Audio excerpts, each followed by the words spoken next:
আসসালামু আলাইকুম এভরিওয়ান। তো ভিডিও শুরু করার আগেই বলে রাখি, কেউ ভয় পাবেন না। তো গল্প শুরু করা যাক। কালকে রাত প্রায় 12টার সময় আমার ঘুম আসছিল না, তো আমি একা একা হাঁটতে বের হয়েছিলাম। তো তখন রাস্তায় একটা মেয়েকে দেখতে পেলাম।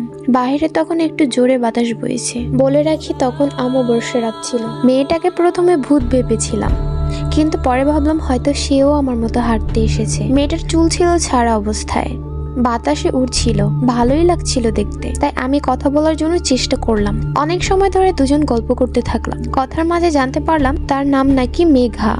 আমি তাকে বলে উঠলাম, আচ্ছা তুমি এত রাতে হাঁটতে বের হয়েছো কেন? মেঘা বলল, প্রশ্নটা তো আমার করার কথা, তুমি এত রাতে বাইরে কি করো? আমি বললাম, আমার ঘুম আসছিল না, তাই হাঁটতে বের হয়েছি।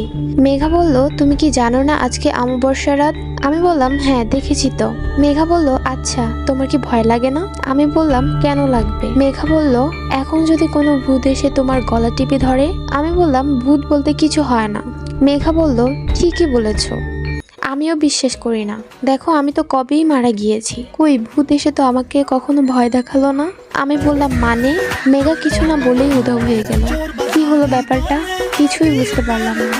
আপনারা বুঝে থাকলে অবশ্যই কমেন্টে জানাবেন।